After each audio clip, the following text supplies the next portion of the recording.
Good morning, my name is Kindson, the computer guy. Recently, I've been making videos on telecommunication systems when I discuss source coding, quantization, and how information is transmitted from the source to the receiver. But here I'm going to explain modulators.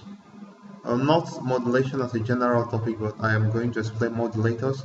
Actually, I'm going to focus on the various types of modulators we use today and how you can actually see how it works. The waveform generated by these modulators, I'm going to explain clearly how it works. This video is going to be in 4 parts. This first part, I'm just going to make the explanation, and I'd like you to move to the second part where I'll use a whiteboard to try to draw the waveform generated by these modulators. Just a quick one, we are going to take a definition of what the modulator is. And just as you know, telecommunication system transmits a system that transmits information from the source to the destination. But before the information is going to be transmitted, it has to be converted to an analog waveform. What we are saying here is when the information is generated, it is converted to digital form, and then before it can be transmitted through a channel, it has to be converted to an analog waveform, a signal, analog signal, and then ready to be transmitted through a channel, because we consider transmission systems today, be it optical fiber, be it microwave, be it other transmission systems out there, they are considered to be analog. So the waveform that has to be sent through this transmission channel has to be analog. So a modulator takes the digital bit stream, that is your information in digital form, bit stream of 1 and 0, converts it to an analog wave, to a waveform, and it's ready to be sent through a transmission system. So what are types of modulators we have out there? There are 2 basic categories of modulators we have out there. The first one is the baseband modulators, and that is what we are going to discuss now. The second one is the bandpass modulators. Get it? The baseband modulators and the bandpass modulators. So let's discuss the baseband modulators.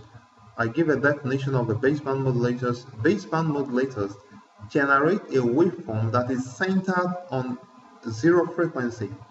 That is, picture it as a waveform that always moves from negative to positive, so it's centered on 0 Hz. The baseband modulators is divided into 3 basic categories. One is the NRZ modulators. The NRZ stand for non-return to 0. We also have the RZ modulators, they return to 0.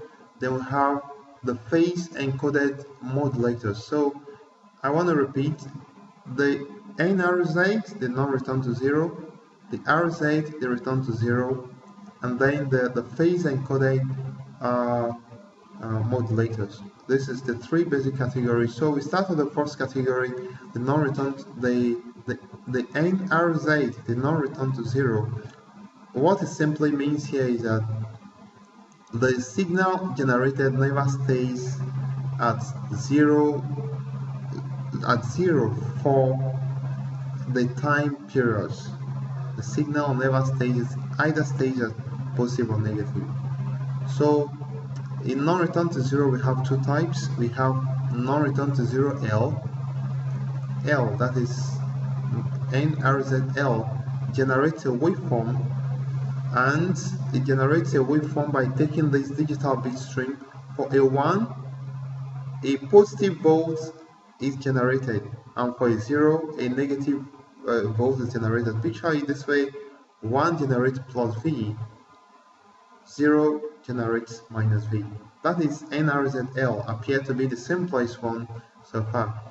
So we have the NRZM. The letters attached to NRZ, exactly I can't explain for now. Maybe after now I'll try to explain it in my next video. But the NRZM, that makes sure that the signal stays at 0 for half of the time period.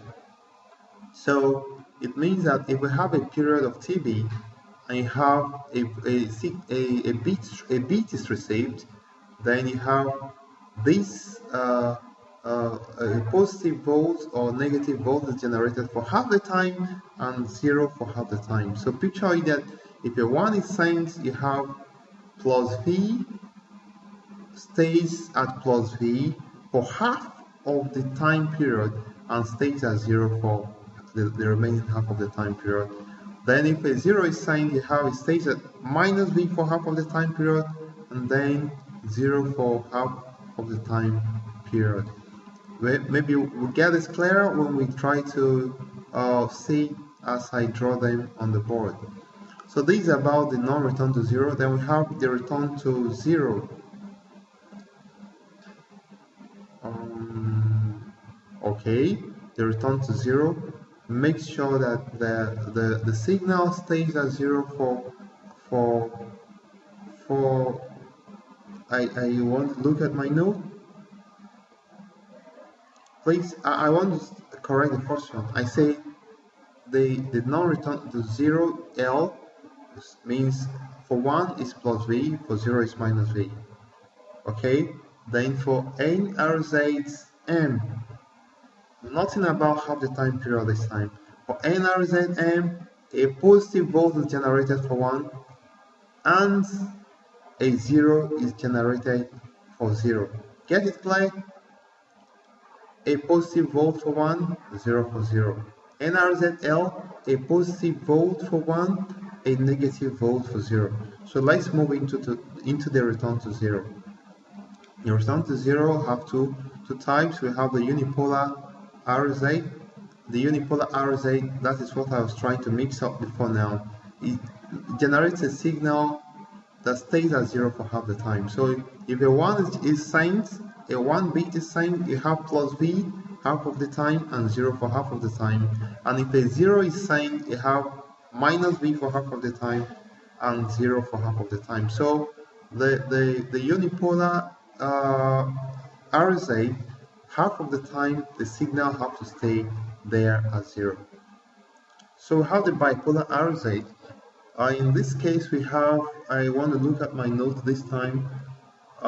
It also makes sure the signal generated stays at 0 for half of the time, but this time you have a positive volt, okay, a positive volt for 1 stays at positive for half of the time, okay, and then at 0 for half of the time. That is bipolar. And then for 0 it stays minus V for half the time and then 0 for half the time. Unipolar, can you remember, it stays plus V half of the time, okay, 0 half of the time, that is for 1, and for 0 it is 0, okay. After I make a graphic to give this clear explanation for all of this. And finally we have the phase-encoded modulators, and the phase-encoded modulators we also have two types, the Manchester encoding and the Miller encoding phase-encoded modulators. So the Manchester encoding, and look at my note again, this we have plus V or minus V depending on the bit stream, but it moves from 0 volts, a plus V, positive volt plus V comes to 0 for 1, okay, and then 0 for 0, plus V to 0 for 1, then minus V to 0 for 1. So the phase-encoded modulators, there's a type of modulator, the type of baseband modulators. I have the Manchester encoding takes from plus V to 0, okay, that is when 1 is signed, or when a 0 is signed it moves from minus V to 0, okay. So that's the Manchester encoding, and then we move to the next one, the the Miller encoding modulators just goes with a simple principle. It can be plus V or minus V, a positive or a negative voltage, but for each of the period there must be a transition. So if it's moving from the first period to the second period, there must be a transition. So if it's at 1 plus V and 1 is sent, again it must transit. Then if 0 is sent, it transits. So for a Miller encoding, you have a transition for every time signal, time period for every bit. So let's do a recap. We have the types of modulators, the baseband modulators and the bandpass modulators. The baseband modulators is what we've discussed at length. Baseband modulators is divided into 3 subclasses. We have the non-return to zero.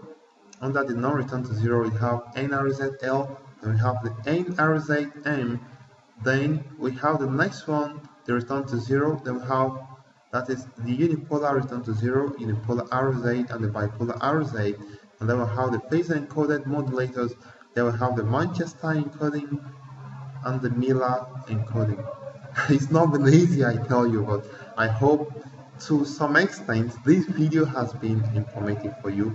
But I want to promise you I'll make a clearer video and after now, and I also have to use a whiteboard to clarify all these things so that you're able to see how the signals look like when they are generated. So please like my video, you can subscribe. I tell you I'll make better videos after now, and we keep learning.